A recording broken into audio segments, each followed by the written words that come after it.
Olá, é muito bom ter você com a gente nesse momento de adoração e de reflexão. E nós esperamos do fundo do nosso coração, e essa é a nossa oração, que o Senhor fale com você ao longo desse tempo.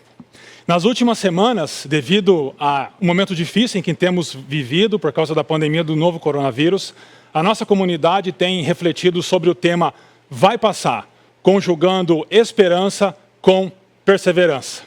E é isso que nós vamos continuar fazendo hoje, porque nós estamos vivendo em um tempo crucial no enfrentamento dessa pandemia. Porque se por um lado nós já temos o início da vacinação e pessoas já estão sendo vacinadas, eu, por exemplo, conheço pessoas que trabalham no enfrentamento da pandemia e que por isso já foram vacinadas, e então nós podemos ter uma luz no fim do túnel. Ao mesmo tempo, nós ainda enfrentamos uma pandemia. Por exemplo, Campinas, a cidade da maior parte dos membros da nossa comunidade, aos finais de semana se encontra na fase vermelha do Plano São Paulo e nós ainda vivemos algumas restrições. Por causa desse tempo difícil, então, o pastor Ricardo tem conversado com a gente, baseado no texto de Hebreus capítulos 11 e 12, sobre vidas de homens e mulheres que, enfrentando situações difíceis, conjugaram esperança com perseverança. E é isso que nós vamos continuar fazendo hoje aqui. E nós vamos conversar sobre Jó. Se você é um leitor atento das Escrituras, quando eu falei isso você já deve ter pensado, mas espera aí, Jó não é citado em Hebreus 11 e nem Hebreus 12. E você tem razão. Mas, primeiro, porque Jó é um dos personagens mais importantes em toda a narrativa bíblica, quando nós falamos sobre conjugar esperança com perseverança. E também porque em Hebreus 11, Jó é citado indiretamente, pelo menos. Segue comigo aqui o texto de Hebreus 11, 32 e 33. O autor de Hebreus diz: que mais direi? Não tenho tempo para falar de Gideão, Baraque, Sansão, Jefté, Davi, Samuel e os profetas, os quais pela fé conquistaram reinos, praticaram a justiça, alcançaram o cumprimento de promessas, fecharam a boca de leões. E ele continua. Jó é um personagem que é citado raramente fora do seu livro. O texto de Jó tem relações intertextuais com vários livros da Escritura, mas o personagem é citado raramente. Uma dessas aparições de Jó nós encontramos em Ezequiel, capítulo 14, versículo 14. O profeta diz o seguinte: mesmo que estes três homens, Noé, Daniel e Jó, estivessem nela, na cidade, por sua retidão, eles só poderiam livrar a si mesmos. Note comigo como que o profeta Ezequiel relaciona Jó a Noé, um dos personagens citados em Hebreus capítulo 11, e também como ele relaciona Jó à retidão ou à justiça. Por isso, então, nós podemos dizer que Jó é indiretamente citado em Hebreus capítulo 11. A outra ocorrência de Jó se dá no Novo Testamento, na epístola de Tiago. E é nessa epístola então que nós vamos conversar sobre Jó e conversar como nós podemos conjugar esperança com perseverança em um tempo difícil como temos vivido. Mas antes de entrar no texto propriamente dito, deixa eu dar uma visão geral da epístola de Tiago. Primeiro, a gente tem que lembrar que esse Tiago que escreve essa epístola não é Tiago o apóstolo de Jesus, mas é Tiago o irmão, ou, digamos assim, o meio-irmão de Jesus, citado em Gálatas 1,19, Atos capítulo 15, versículo 13, por exemplo. Esse Tiago, ele era conhecido como Tiago joelho de camelo, porque ele passava tanto tempo orando que os seus joelhos ganharam aquela crosta, de tanto tempo que ele passava ajoelhado orando. E ele também foi martirizado por volta do ano 70 depois de Cristo, parecido com Estevão, apedrejado depois de ter sido lançado de um lugar bem alto. Tiago abre sua epístola dizendo que ele está conversando com as 12 tribos dispersas entre as nações. Então ele está falando com pessoas que são seguidores e seguidoras de Jesus, mas estão vivendo no mundo, enfrentando o mundo e as lutas que o mundo traz. Agora, uma característica bem interessante, e essa eu quero que você guarde ao longo da nossa conversa essa manhã, nesse momento, é que Tiago é o livro de sabedoria do Novo Testamento. Ele se assemelha, por exemplo, ao livro de Provérbios no Antigo Testamento e ao Sermão do Monte, que Jesus profere e é apresentado para nós no Evangelho de Mateus, capítulos 5 a 7.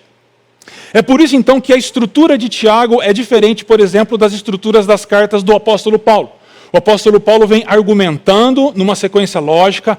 Tiago não, Tiago fala de uma coisa e depois ele fala de outra, e depois ele faz uma exortação e depois ele volta a um assunto que ele já tinha falado. Porque por ser um texto de sabedoria, uma epístola de sabedoria, Tiago tem uma estrutura concêntrica. Concêntrica. E a gente vai aprender um pouco mais sobre isso. Por tempo, basta entender que o centro da estrutura de Tiago é no finalzinho do capítulo 3, o início do capítulo 4, quando Tiago fala das sabedorias, a terrena e a celestial, e de como aqueles que são seguidores e seguidoras de Jesus devem buscar a sabedoria celestial. Então, Tiago tem essa estrutura concêntrica e ele estrutura seu texto com a afirmação, irmãos e irmãs, vejamos isso, irmãos e irmãs, conversamos sobre aqui. Agora, falando do texto que é o nosso texto deste momento de reflexão, é Tiago capítulo 5, versículo 11, quando Tiago se refere a Jó. E ele diz assim: como vocês sabem, nós consideramos felizes aqueles que mostram perseverança. Vocês ouviram falar sobre a perseverança de Jó e viram o fim que o Senhor lhe proporcionou. E Tiago encerra dizendo esse versículo: o Senhor é cheio de compaixão e misericórdia. O Senhor é cheio de compaixão e misericórdia. Olhando para esse texto, nós podemos perceber uma estrutura bem clara. Primeiro, Tiago fala como são felizes ou abençoados aqueles que perseveram. Em segundo lugar, Tiago aponta para Jó e ele fala sobre a perseverança e a esperança de Jó. E ao final, Tiago fala sobre o Senhor e a compaixão do Senhor e a misericórdia do Senhor. Por isso a gente pode conversar hoje nesse exercício de conjugar esperança com perseverança, conversar sobre como são felizes aqueles que perseveram, conversar sobre a perseverança e a esperança de Jó, e conversar sobre a compaixão e a misericórdia do Senhor. Vamos caminhando então e conversar sobre como são felizes ou por que são felizes aqueles que perseveram. Então, no versículo que nós lemos, a primeira parte do versículo 11, Tiago diz assim: como vocês sabem, nós consideramos felizes aqueles que perseveram. Essa é uma afirmação de Tiago que tem como pano de fundo aquilo que Jesus falou no Sermão do Monte, quando ele abre o Sermão do Monte. É conhecido como as bem-aventuranças. Jesus diz: bem-aventurados os que sofrem, bem-aventurados os que choram, bem-aventurados os que têm fome e sede de justiça. Então Tiago tem como pano de fundo aquilo que Jesus disse. Mas há uma diferença entre aquilo que Jesus disse e aquilo que Tiago está dizendo. A diferença é que quando Jesus fala, ele está usando ali substantivos para se referir aos felizes ou aos abençoados. E Tiago está usando aqui verbo. Ou seja, o que Tiago está escrevendo aqui é algo que demanda ação. Essa é a primeira coisa que a gente tem que entender aqui. E a segunda é quando ele fala sobre aqueles que perseveram ou sobre aqueles que mostram perseverança. O que Tiago está dizendo aqui, e o jeito que ele constrói o texto, dá a entender que felizes são aqueles que estão perseverando ou que perseveram. Dá uma ideia também de uma ação daqueles que passam por tempos difíceis, mas conseguem se manter perseverantes. É que a gente precisa entender, antes da gente continuar, o sentido de perseverança. Perseverança, na língua grega, é a construção com um prefixo e uma outra palavra. E a ideia é andar sob um peso, andar sob a cruz, andar sob alguma coisa que está causando dificuldade, mas que você não para de caminhar. Essa é a ideia de perseverança. É você trilhar um caminho de um ponto ao outro, sob um peso, debaixo de um peso, mas você não para a caminhada. É diferente, por exemplo, de paciência. Paciência é uma atitude mais passiva, em que você simplesmente para e aguarda que algo aconteça ou pare de acontecer. Perseverança aqui tem uma ideia ativa de que você continua perseverando, mesmo sob o peso de uma pandemia, mesmo sob o peso de um desemprego, mesmo sob o peso de uma doença ou de um divórcio, nós continuamos caminhando e seguindo a Jesus. Por isso nós podemos dizer que Tiago aqui está lembrando que são felizes aqueles que se mantêm perseverantes ao longo do caminho. Mas é interessante que no começo Tiago diz, como vocês sabem. A gente sabe como. O que Tiago quer dizer com isso? O que o Tiago está fazendo aqui, ele está remetendo seus leitores para um outro trecho da sua epístola, no qual ele fala sobre essa perseverança. E há dois textos que nós precisamos, então, alcançar para nós respondermos a essa pergunta. Por que os perseverantes são felizes? Por que aqueles que perseveram são considerados felizes ou bem-aventurados? O primeiro texto é lá no início da epístola de Tiago, Tiago capítulo 1, versículos 2 a 4. Chamo sua atenção para a afirmação escandalosa que Tiago faz aqui.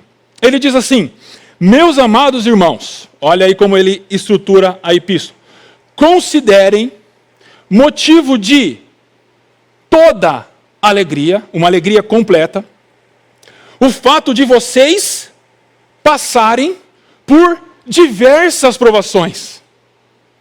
Pois vocês sabem que a prova da sua fé produz perseverança. E a perseverança deve ter uma ação completa, a fim de que vocês sejam maduros e íntegros, sem lhes faltar coisa alguma. De início, a gente já percebe a primeira razão para bem-aventurança, ou por que aqueles que perseveram são felizes. Porque eles se tornam maduros e íntegros. Eles se tornam, na linguagem bíblica, perfeitos. Não na ideia de uma perfeição sem defeito, mas de alguém que é completo.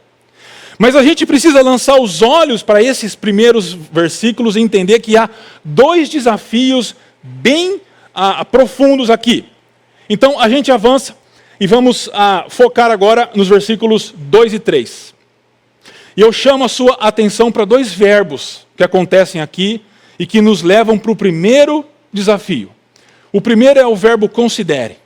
Esse verbo é um mandamento que Tiago está dando para nós. E ele está dizendo o seguinte, irmãos e irmãs, pensem, vejam as coisas de uma outra perspectiva. Mudem a maneira como vocês enxergam as coisas. E o que ele diz na sequência? Entendam, pensem, vejam como o motivo de toda alegria o fato de vocês passarem por diversas provações. É interessante que quando Tiago coloca diversas provações, a ideia de provações ali não são provações agendadas, provações que nós sabemos que chegarão. Por exemplo, pessoas que estão envelhecendo sabem que em mais ou menos anos terão problemas de saúde, porque o corpo vai envelhecendo e nós teremos problemas de saúde. Mas o que Tiago está falando aqui é sobre provações não agendadas, provações não esperadas, como a Covid que nos acossou. Eu lembrava que no final de 2019 nós passávamos o final do ano ouvindo falar que lá na China uma pandemia de coronavírus havia começado, mas isso era tão longe de nós. Então nós fazíamos planos para 2020, mas de uma hora para outra tudo mudou. Ou quando você faz exames de rotina e você leva para o seu médico de volta e senta na frente do seu médico, esperando que o seu médico diga aquilo que ele disse todos os anos anteriores. Olha, está tudo bem, você está bem, continua assim. Mas ele olha para você e diz, você tem câncer. É esse tipo de provação que o Tiago está falando. Provações que chegam sem avisar. Provações que não estavam em nossa agenda. E o que o Tiago está falando é para que nós entendamos, enfrentemos esse tipo de provação com toda a alegria. A ideia de alegria ali é uma alegria completa, não momentânea. Mas o que Tiago está falando ali não é uma alegria porque nós estamos sofrendo. Tiago não é doido de dizer, eu estou doente, eu vou ficar alegre porque eu estou com câncer. Eu agora estou passando por um divórcio, eu vou ficar alegre porque eu estou com o divórcio. Não é isso que Tiago está dizendo. Tiago está apontando para uma alegria superior, a um contentamento estabelecido em cada situação. É uma reação não natural, fundamentada na profunda e constante e inabalável confiança em Deus. É esse tipo de alegria que Tiago está dizendo. Mas note comigo que a razão de toda alegria não são as diversas provações, mas sim o fato de passarem pelas diversas provações. E por quê? Tiago continua, e aí a gente encontra o segundo verbo importante para nós aqui. Ele diz: vocês sabem, vocês entendem, vocês conhecem que quando a fé de vocês é provada, essa fé produz perseverança. Perseverança. O que o Tiago está fazendo aqui é nos convidando a dar um passo atrás, antes de perseverar, e mudar a maneira como a gente olha as coisas. O que o Tiago está fazendo aqui, está dizendo para nós, é importante perseverarmos. É importante sustentarmos o peso das lutas e dos sofrimentos ao longo do caminho. Mas nós só conseguiremos perseverar se antes nós dermos um passo atrás e mudarmos o jeito de ver as coisas, e mudarmos a perspectiva de ver as coisas, e mudar a visão de ver as coisas. E só assim nós conseguiremos passar por todo tipo de provação e com essa alegria constante e perene, porque nós estamos enxergando as situações, enxergando a Covid, enxergando uma doença de uma outra perspectiva. E esse então é o primeiro desafio. É o desafio de nós mudarmos a nossa perspectiva que nós temos das coisas.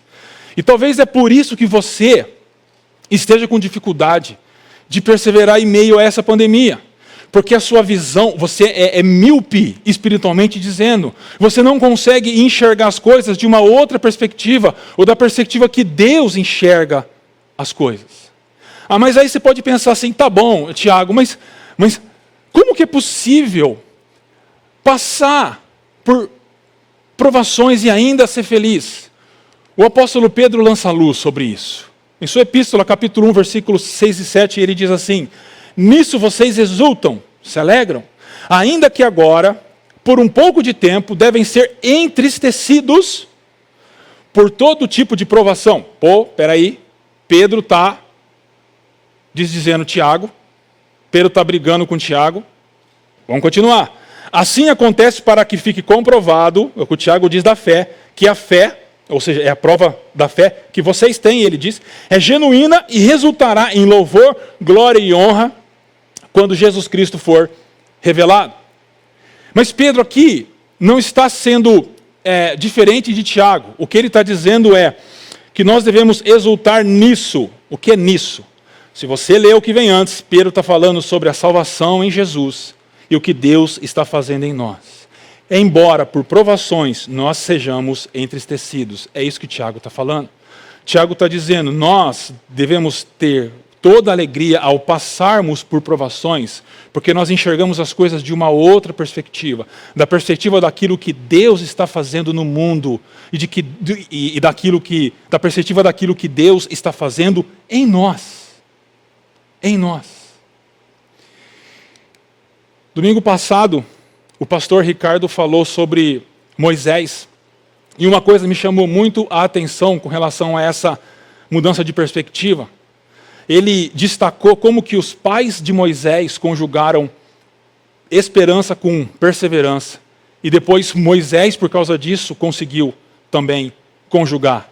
E esse versículo 23 de Hebreus 11 me chamou muito a atenção, porque diz assim: pela fé Moisés, recém-nascido, foi escondido durante 3 meses por seus pais, pois estes viram que ele não era uma criança comum e não temeram o decreto do rei. Vem aqui comigo.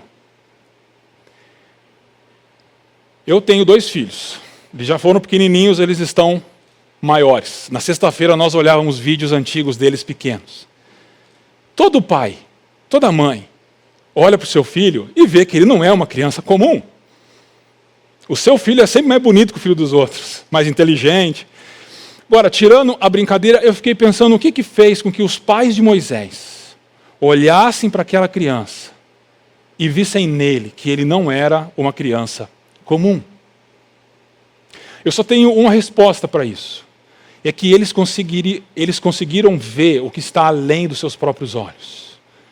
Eles olharam para aquela situação terrível em meio ao Egito e do faraó, matando as crianças e os filhos, homens dos egípcios, dos israelitas, melhor dizendo. e eles olharam para aquele menino e eles conseguiram ver além daquele menino. Eles tiveram uma perspectiva diferente da situação. E o resultado disso, sabe qual que foi? O resultado disso foi que Moisés depois liderou Israel para fora do Egito. Israel cresceu como nação. Se passaram séculos e séculos. E Jesus veio para nos salvar. Perceba como a mudança de perspectiva muda o futuro de inúmeras pessoas. Então, o primeiro desafio que fica com a gente aqui é: nós precisamos mudar a perspectiva de enxergar as coisas. E então nós conseguiremos perseverar. Nós precisamos aprender a enxergar as coisas com os olhos da fé. E não apenas com os olhos humanos que nós temos. Mas Tiago continua, e voltando agora para o último versículo dessa primeira passagem, Tiago diz assim: e a perseverança deve ter ação completa, a fim de que vocês sejam maduros e íntegros, sem lhes faltar coisa alguma. É interessante aqui que Tiago nos desafia agora à perseverança. E ele usa uma expressão bem curiosa que ele diz ação completa. Ou seja, a nossa perseverança deve ter ação completa. A imagem por trás desse verbo, dessa ação, é a imagem do plantio. É alguém que está plantando. E é interessante que o pastor Ricardo também tem trabalhado com a gente essa questão de aquilo que Deus faz e aquilo que nós precisamos fazer. E eu acho que essa imagem do plantio tem muito a ver com isso. Porque pensa em alguém que vai plantar, se você já teve essa experiência de plantar, você vai e compra a semente, você compra o adubo, você prepara a terra, você coloca lá a semente, você aduba, você rega, você cuida para que traças não comam aquela planta. Mas o que acontece no coração da terra não depende de você. Depende daquilo que o Criador fez ao criar todas as coisas. Essa é a ideia dessa ação completa da perseverança. Nós precisamos fazer aquilo que nos cabe, nós precisamos comprar semente, nós precisamos plantar a semente, nós precisamos regar o solo, confiantes de que o Criador fará, Deus fará aquilo que lhe cabe ao longo desse processo. Mas é mais interessante porque essa palavra para completa, na língua grega, é a mesma palavra usada aqui para maduro e dá a ideia de perfeito. E me chamou a atenção como Tiago, então, conecta a ação completa da perseverança ao fato de nós sermos maduros. Isso significa que a perseverança está ligada e se relaciona com o nosso caráter. Significa que quanto mais nós perseverarmos, mais caráter forjado por Deus nós teremos. Perseverar é construir caráter. Perseverar é se manter íntegro e maduro, mesmo em meio a situações de pressão e situações difíceis como essa que nós estamos passando. Então aqui a gente pode dizer que a primeira razão, porque são felizes aqueles que perseveram, é porque eles se tornam maduros e íntegros, é porque eles se tornam pessoas adultas, espiritualmente falando, e pessoas inteiras, sem quebras, sem falhas de caráter. E essa é a razão, a primeira razão pela qual aqueles que perseveram são bem-aventurados, ou como a gente está usando aqui, felizes. Mas vamos pensar um pouco mais sobre essa ideia de perseverança em Tiago, voltando com a estrutura de Tiago. O que significa perseverar, então? Eu já falei para vocês que Tiago tem uma estrutura concêntrica e que o centro dele é a ideia de sabedorias, e é um convite a nós a optarmos pela sabedoria que vem do alto, né? Então, o coração da epístola irradia uma vida sábia. E aqueles que leem devem ter esse mesmo movimento. Nós devemos ter um coração sábio a partir do qual nós vivemos. Mas há ainda uma segunda camada, um círculo, digamos assim, de temas e de argumentos. E aqui Tiago fala sobre relacionamentos, ele fala sobre planos humanos, a prática da palavra de Deus. Ele fala sobre, por exemplo, nós não fazermos acepção de pessoas, né, darmos mais importância aos ricos do que aos pobres, nós tomarmos cuidado com a nossa língua, com aquilo que a gente fala. Essa é um segundo círculo. E é muito interessante que o terceiro círculo, aquilo que envolve a epístola, é perseverança. Tanto no capítulo 1 quanto no capítulo 5. O que fica claro com a estrutura de Tiago é que viver dessa forma é viver com perseverança. Tratar as pessoas como elas devem ser tratadas. Cuidar da nossa língua. Não fazer planos desconectados de Deus. Praticar a palavra e não apenas ouvir. Fazer justiça àqueles que têm poder financeiro e outros poderes. Isso é perseverar para Tiago. É como se ele envolvesse a sua epístola, né, num embrulho de perseverança. E é interessante a gente terminar pensando sobre isso, que o que sustenta essa perseverança é a oração, porque Tiago termina a sua epístola com oração. Isso significa que nós precisamos entender que a perseverança tem a ver com o nosso caráter e diz quem nós somos. E nós vivemos em um tempo onde isso é tão necessário, é tão importante. Pensa comigo, você deve ter visto ao longo dessa semana denúncias de pessoas furando fila para conseguir a vacina contra o coronavírus. E eu fico pensando, como eu li em algumas reportagens, que pessoas, porque têm poder político, porque têm poder financeiro, têm poder social, passam à frente de pessoas que estão trabalhando na frente do combate contra a pandemia, os mais idosos, policiais, professores, que precisam ter prioridade nesse momento de vacinação. E quando a gente olha para uma notícia como essa, isso para mim é claro que as pessoas não estão perseverando. Isso significa que elas não estão tendo um caráter forjado, e por isso elas agem assim. Mas nós não podemos agir assim. Nós precisamos perseverar. Isso significa que nós temos caráter, nós somos pessoas perfeitas, íntegras e maduras para enfrentar esse tipo de situação. Mas eu vou ainda um pouco mais.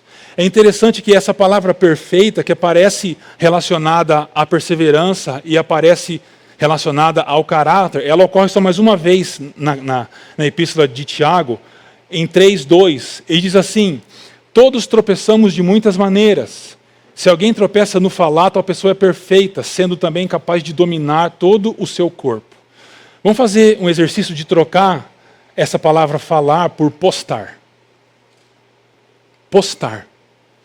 E a gente pode ler então que se alguém não tropeça no postar no Facebook, no postar no Instagram, no postar no Twitter, tal pessoa é perfeita, sendo também capaz de dominar todo o seu corpo.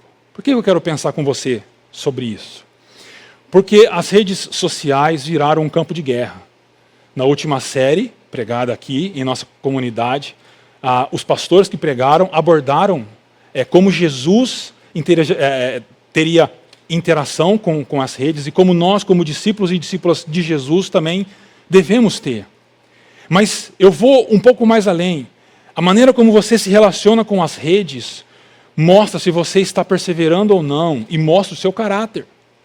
Se você é alguém bélico, como eu ouvi de um jornalista essas semanas, é um sniper de teclado, fica só dando tiro de teclado, você precisa parar para pensar porque você não está perseverando.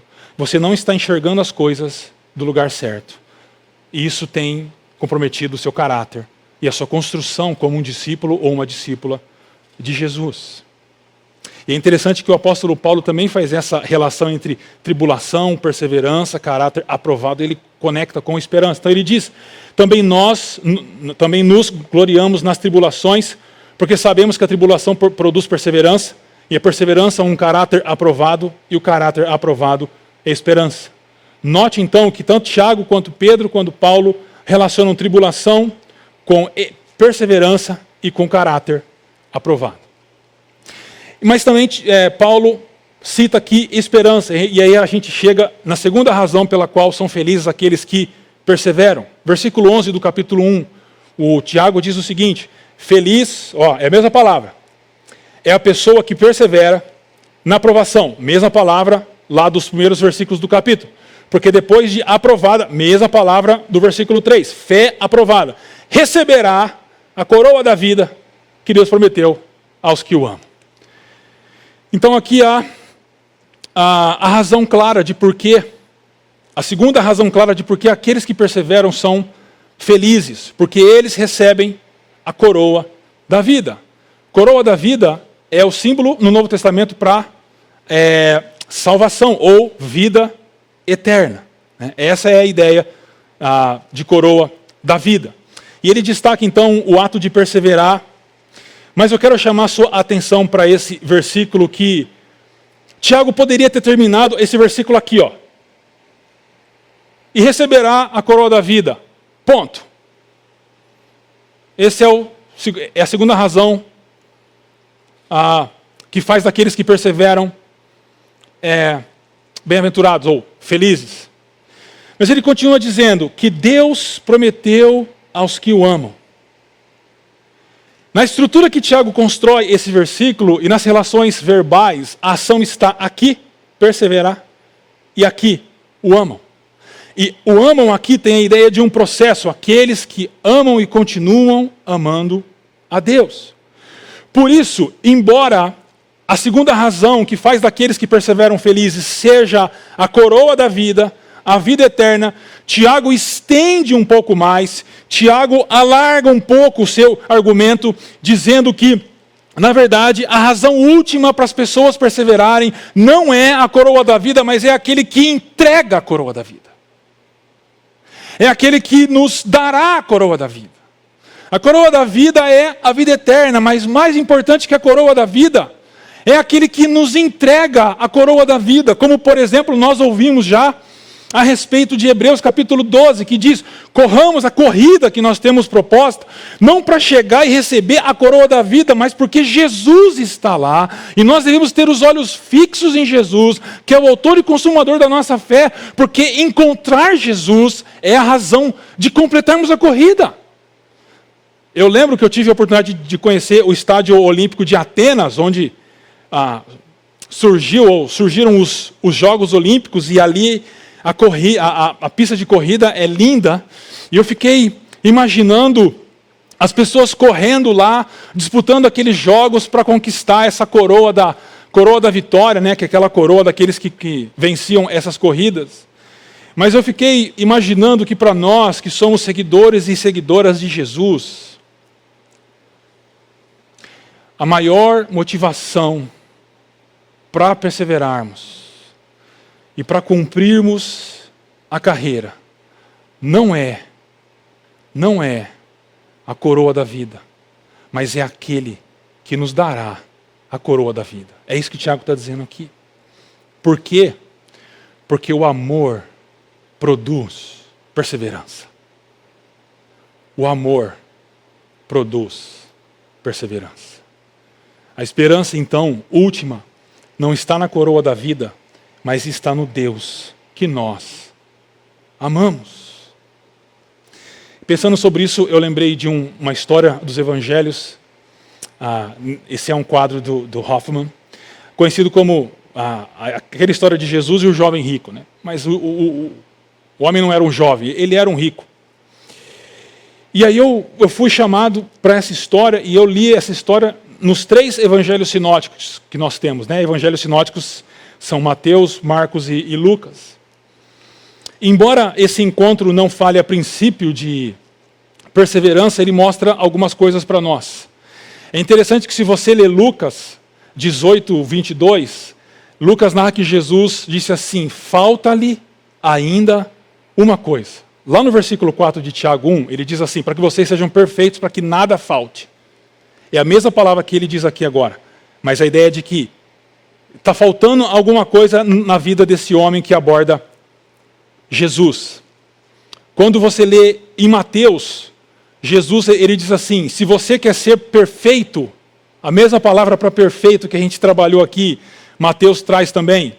Ele diz: vá, venda seus bens e dê o dinheiro aos pobres, e você terá um tesouro nos céus. Depois vem e siga. Presta atenção nesse quadro, note como Jesus aponta para os pobres que estão aqui, mas note também como o homem rico, olha o rosto dele olhando para o nada e pensando nas palavras de Jesus, e como a postura dele com a mão, eu não sei se você consegue ver, mas a mão dele está aqui atrás, mostra de que ele está propenso a não aceitar as palavras de Jesus. E você deve conhecer a história, ele aborda Jesus dizendo: como eu alcanço a vida eterna? E Jesus diz para ele: obedeça aos mandamentos. E ele diz: eu obedeço todos, eu não mato, eu não adultero, eu não roubo, não, todos isso. Aí Jesus então fala: olha, uma coisa te falta, ou Se você quer ser perfeito, venda tudo o que você tem, dê aos pobres e me siga, e você terá um tesouro nos céus. Isso me lembrou também daquilo que o pastor Ricardo pregou sobre Hebreus 12, que nós precisamos nos desvencilhar daquelas coisas que nos amarram para continuar a jornada que está diante de nós, e é isso o que Jesus desafia esse homem a fazer. Mas falta um evangelho sinótico aqui, para citar, que é Marcos. E é muito interessante que em Marcos capítulo 10, versículo 21, Marcos narra assim: Jesus olhou para ele e o amou. E o amou. É por isso que faz sentido quando Mateus ele diz assim: abandona tudo isso e você terá um tesouro nos céus. Se você estudar o que é o tesouro nos céus em Mateus, você vai perceber que tesouro nos céus em Mateus é o Pai, porque o Pai está nos céus, conforme Jesus ensinou nós a orarmos. Isso então me lembrou 1 João 4,19, quando o apóstolo escreve: nós amamos porque Ele nos amou primeiro. Nós amamos porque Ele nos amou primeiro. Talvez o que você precise hoje é você ouvir esse desafio de Jesus, de abandonar tudo aquilo que tem te impedido de perseverar. Ouvir o convite de Jesus para segui-lo. Mudar a perspectiva que você está vendo todas as coisas. Então, ser perfeito, ser maduro e ser alguém então em que nada falte. O que falta você abandonar? O que te impede de avançar seguindo Jesus, tendo essa perspectiva diferente de todas as coisas e perseverando? Esse é um desafio que fica para nós.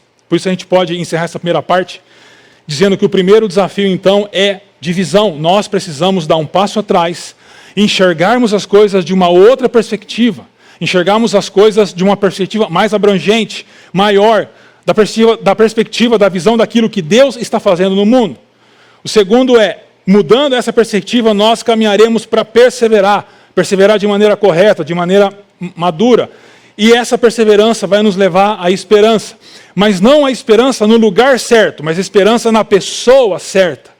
E ao conjugarmos perseverança com esperança, nós seremos pessoas perfeitas, nós seremos pessoas maduras e íntegras no meio de uma sociedade perdida cada vez mais, ainda mais em tempos difíceis como esse que nós estamos vivendo. Então, por que são felizes aqueles que perseveram? Porque eles se tornam maduros e íntegros, e porque eles têm a esperança, não no lugar certo, mas na pessoa certa. O nosso segundo ponto aqui, então, a gente volta para Tiago, e a gente lembra que Tiago agora aponta para Jó, como um exemplo de alguém que conjuga perseverança com esperança. Então Tiago diz assim: vocês ouviram falar sobre a perseverança de Jó, e viram o fim que o Senhor lhe proporcionou. Então Tiago fala sobre a perseverança e a esperança de Jó. Conversar um pouquinho aqui sobre a perseverança de Jó. O livro de Jó é um livro muito grande, e eu já abro um parênteses aqui dizendo que nós teremos a oportunidade de estudar esse livro de maneira mais detalhada, mais tranquila, nos grupos pequenos que começarão nesta semana, se você está assistindo isso no dia 31 de janeiro, mas é um livro grande e não dá para trabalhar todo ele aqui, mas dá para a gente fazer pelo menos 3 pontuações a respeito da perseverança de Jó. A respeito da resignação de Jó, da esperança em meio à perseverança e do serviço de Jó. Pontuando cada uma delas, primeiro, como Jó então persevera? O primeiro ponto que eu destaco aqui é que Jó persevera de modo resignado. Se você ler os primeiros 2 capítulos de Jó, você vai perceber que Jó recebe notícias terríveis, principalmente o capítulo 1. Jó é um homem bom, é um homem íntegro, o próprio Senhor fala isso dele, é um homem que ora ao Senhor, que cuida da sua família, mas depois de uma reunião, digamos assim, celestial, a história de Jó começa a mudar um pouco. E ele começa então a receber notícias, mas são más notícias. Pessoas chegando dizendo: Jó, seu rebanho foi todo roubado, Jó, seus funcionários morreram, e por fim Jó, seus filhos morreram. São tribulações, como Tiago disse, tribulações fora da agenda, tribulações não esperadas, cheias de más novas, de más notícias chegando para Jó. E o texto de Jó é construído para passar para nós a imagem de que Jó, enquanto ele ouvia alguém dizendo, Jó, seus rebanhos foram roubados, ele já via outro correndo e ele chega e diz, Jó, seus servos foram levados e mortos, e ele olha o terceiro, e o terceiro vem correndo e diz, Jó, seus filhos morreram todos. São notícias, são calamidades que assolam Jó de uma hora para outra. E qual é a resposta de Jó no final de ambos os capítulos, Jó 1 e 2? Eu trouxe só essa primeira aqui que já dá para entender bem. Ele diz, Jó, o Senhor o deu, o Senhor o levou. Louvado seja o nome do Senhor. É muito interessante como Jó recebe as más notícias com resignação. Mas não é uma resignação fatalista de dizer, é assim que Deus quis. Não, é uma resignação de alguém que mesmo não entendendo o que está acontecendo, mesmo assolado por aquelas más notícias, continua confiando no caráter de Deus, no que Deus está fazendo. Mas isso é difícil para nós, porque nós vivemos em uma era, de acordo com o Charles Taylor, autor de um livro muito interessante chamado A Era Secular, nós vivemos uma era que ele chama de a Era da Autenticidade. Aí a gente pode pensar a princípio, mas é legal esse nome, é legal ser autêntico. Mas ele vai explicando mais e ele diz que essa era da autenticidade tem gerado uma sociedade que é conhecida como uma geração da escolha. Ou seja, a gente vive achando que tudo tem que acontecer de acordo com as nossas escolhas. Eu escolho o que eu quero comer, eu escolho o que eu quero vestir, escolho a cor de cabelo que eu quero pintar, eu escolho que sexo que eu quero ter, eu escolho tudo. E o resultado é que nós nos tornamos uma geração, uma sociedade de adolescentes. Me perdoem os adolescentes, isso faz parte da fase, mas tem que passar. Mas hoje nós temos muitos adultos que se comportam como adolescentes, achando que a vida é baseada naquilo que eu escolho. Maturidade é entender que há sim escolhas que nós podemos fazer e devemos fazer com responsabilidade, mas nem tudo está debaixo das nossas escolhas. Maturidade é ter a resignação que Jó teve, mesmo diante de notícias tenebrosas, como uma pandemia ou a morte de alguém, nós nos resignarmos e, confiados em Deus, aceitarmos sempre a vontade de Deus para nós, de uma forma madura, de uma forma íntegra, de uma forma perfeita. Mas não é só isso. O texto avança e fala sobre a esperança de Jó, esperança em meio à perseverança, porque a esperança é o combustível da perseverança. E é interessante que no meio da sua luta, Jó lutando com Deus e brigando com Deus e falando coisas duras para Deus, numa hora ele irrompe dizendo, eu sei que o meu Redentor vive e que no fim se levantará sobre a terra. Jó então mostra a sua esperança, e é interessante que Jó, ao longo dos diálogos, os seus amigos, eles nunca falam com Deus, mas eles sempre falam de Deus. Jó também fala de Deus, mas Jó fala também com Deus, porque Jó nunca perdeu a esperança que aquele mesmo Deus, que estava controlando a história, ele não estava entendendo nada que estava acontecendo, mas aquele mesmo Deus um dia interviria na vida dele. E Jó então manifesta a sua esperança em meio à sua perseverança. E mais uma vez pensando no jeito como a gente vive hoje, a nossa sociedade hoje, nós vivemos em uma sociedade que a modernidade e os desenvolvimentos científicos, filosóficos, acadêmicos, nos lançaram num mundo imanente. Talvez você não entenda essa palavra, mas é bem simples de entender. O mundo imanente é um mundo fechado, sem intervenções externas de Deus, por exemplo. Né? E isso fez com que nós, a seres fechados no mundo imanente, por causa da sociedade em que a gente vive, mas ainda acossado pelo sentimento de que sempre existe algo mais aí fora, nós tenhamos que buscar esperança dentro desse mundo.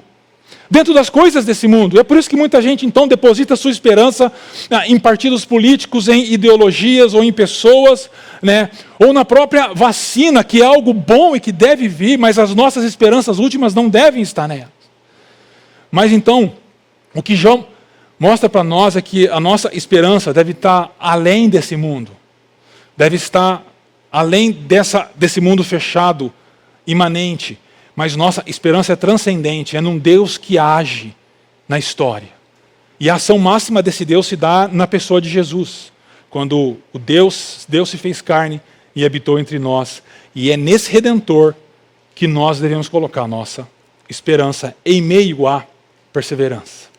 E por fim, o serviço de Jó. É interessante que todo mundo sabe que Deus mudou a sorte de Jó. Deus deu filhos de novo, deu bens.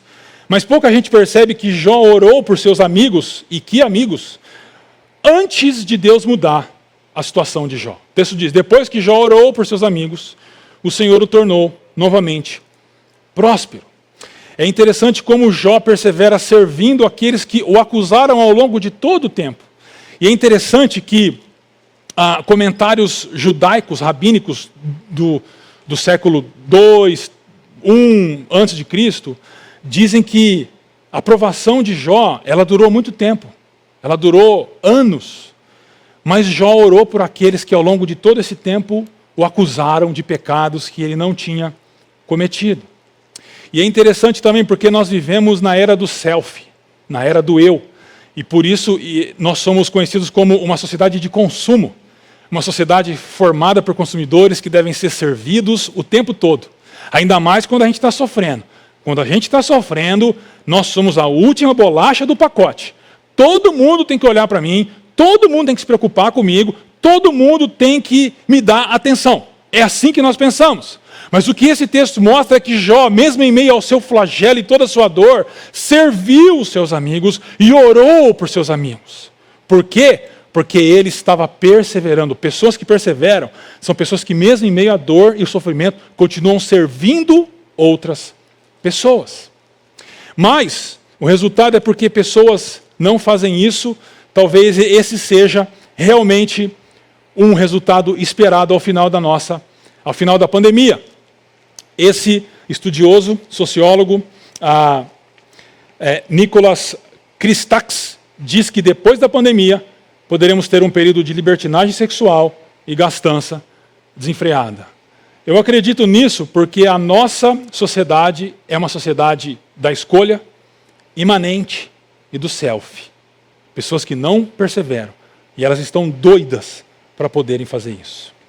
Mas uma outra razão pela qual isso provavelmente vai acontecer é porque as pessoas não têm a esperança no lugar certo.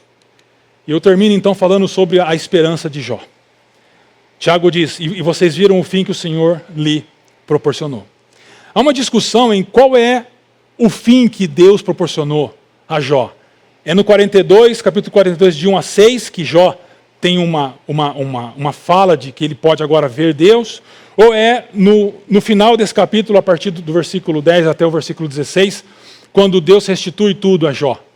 Mas a minha perspectiva é que isso se trata de um final só, de uma conclusão só.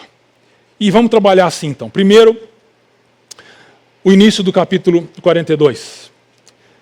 É conhecido o texto que depois de Jó passar pelas lutas, pelas dores, o Senhor se revela diante dele a partir do capítulo 38. E no começo do capítulo 32, principalmente mais para o final, versículo 5, ele diz: meus ouvidos já tinham ouvido a teu respeito, mas agora os meus olhos te viram. Isso me lembrou o que o pastor Ricardo pregou sobre Moisés domingo passado, dizendo, baseado em Hebreus 11, 27, que diz assim: pela fé saiu do Egito Moisés, não temendo a ira do rei, e perseverou porque via aquele que é invisível. O que é ver Deus? Essa é a primeira esperança de Jó, é o primeiro fim de Jó, ver o Senhor. Ver Deus é quando aquele Deus em que nós servimos, como Jó servia orando, oferecendo sacrifícios, obedecendo, mas ele era ainda um Deus distante, ele era ainda um Deus frio, que não estava próximo de nós. Mas após passar todo aquele período de sofrimento e perseverar, ver Deus significa que esse Deus se torna real para nós. Que a presença desse Deus aquece o nosso coração. e de que nós passamos a enxergar as coisas da perspectiva do que Ele está fazendo no mundo e não mais da nossa perspectiva. É isso que significa ver Deus. Ver Deus é aquilo que aconteceu com Tomé, por exemplo. Ele andou com Jesus, mas depois que Jesus ressuscitou, Jesus aparece meio aos discípulos, mas ele não está lá e ele fica sabendo, ele diz, eu não vou acreditar até que eu veja. Então Jesus se revela no meio dos discípulos e diz para Tomé, Tomé, põe a mão aqui nos buracos, nos ferimentos, e Tomé nem põe a mão em nada, ele já ajoelha e diz, Senhor Deus e meu Deus, ali Tomé viu Jesus. Ver Deus significa isso. E é interessante que as lágrimas talvez sejam os melhores óculos para nós vermos o Senhor. O fim que o Senhor quer para nós, tem para nós, é que possamos vê-lo e experimentá-lo de verdade. Não apenas só de ouvir falar, mas de verdade. E por fim, o final de que muita gente conhece, de que o Senhor tornou Jó novamente próspero e lhe deu em dobro tudo o que tinha antes. Então morreu em idade muito avançada. E todos viveram felizes para sempre. Parece um conto de fadas, não parece? Mas é assim que a história sempre termina. O câncer sempre é curado. Os contaminados pela Covid, todos eles voltaram para casa curados. Crises conjugais todas não terminam em divórcio. É sempre assim que acaba a história? Não é, né? Não é. Então por que o final de Jó é assim? O final de Jó é assim por duas razões. A primeira razão é porque esse não é um final. É um novo começo. Se você olhar, você vai ver que Jó tinha 10 filhos e agora Deus deu 10 filhos a eles. E Jó tinha 7.000 de tal rebanho, agora Deus deu 14. Tinha 10.000 de tal rebanho, agora Deus deu 20. Esse é um novo começo. Mas além de ser um novo começo, é o final da história. Definitivo. Porque quando a gente lê histórias infantis para os nossos filhos, os capítulos podem não terminar bem. Os capítulos terminam com problemas. Terminam com suspense. A princesa ainda está presa. O príncipe está caído. O herói está machucado. Os capítulos não terminam bem. Mas a história termina bem. E é isso que o livro de Jó está dizendo para nós. Ele está dizendo, os capítulos da sua vida podem não terminar bem. O câncer vai levar à morte. A Covid está levando à morte. O casamento pode acabar. Nós podemos perder entes queridos. Nós podemos passar por essas coisas, mas tudo isso não é o fim da história. Mas é o fim de um capítulo. A história toda, o final dela é bom. E sabe por que é bom? Porque o autor dessa história está fazendo isso. Porque o autor dessa história é cheio de compaixão e de misericórdia. E ele nos garantiu que o final é bom. Por isso o convite que eu quero te fazer hoje é você dar um passo atrás. E não ficar com seus olhos fixos em capítulos, mas você conseguir enxergar a história toda. E o que o autor da história está fazendo além daqueles capítulos. E qual é o final dela. Porque através de um novo início, nós somos colocados na direção do final da história. E nós somos novas criaturas porque Jesus tem o poder de fazer isso. O Evangelho tem o poder de fazer isso.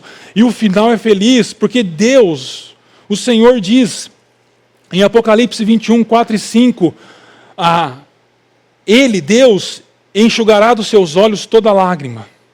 Não haverá mais morte, nem tristeza, nem choro, nem dor, pois a antiga ordem passou. Tudo isso era capítulo. Aquele que estava assentado no trono disse, estou fazendo novas todas as coisas. Eu quero te chamar a entender, eu quero te desafiar a entender, de que tudo que nós estamos passando são capítulos. E os capítulos podem terminar mal. Mas o final da história não terminará mal. Por isso, o desafio que fica aqui para você é que você dê um passo atrás e enxergue as coisas numa outra perspectiva. É para que você persevere. com caráter.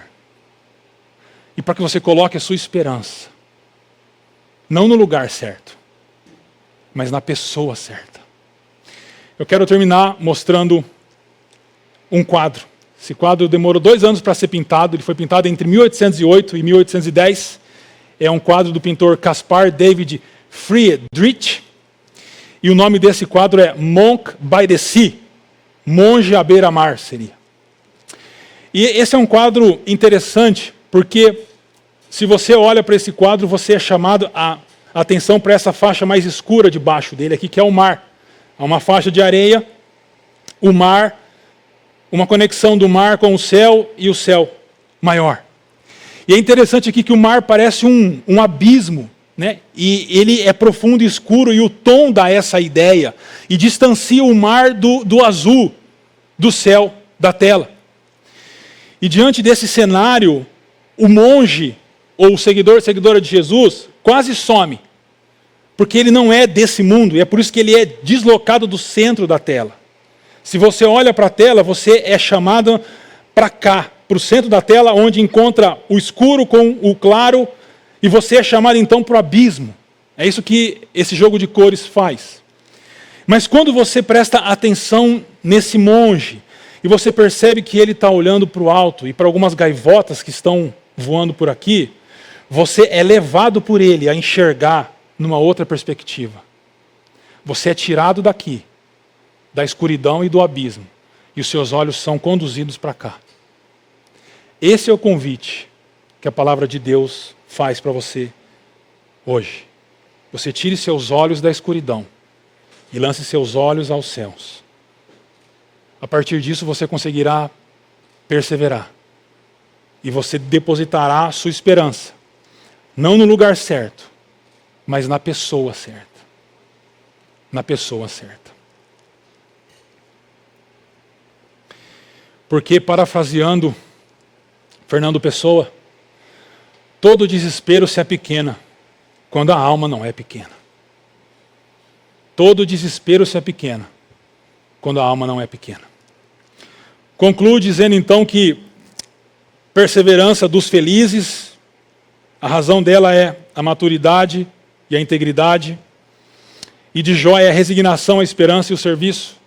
E a esperança daqueles que são felizes está no Deus que eles amam, em Jó, em ver ao Senhor e nessa esperança definitiva. Eu termino dizendo que Tiago fundamenta tudo isso numa frase curta dizendo: o Senhor é cheio de compaixão e misericórdia. 3 destaques apenas aqui.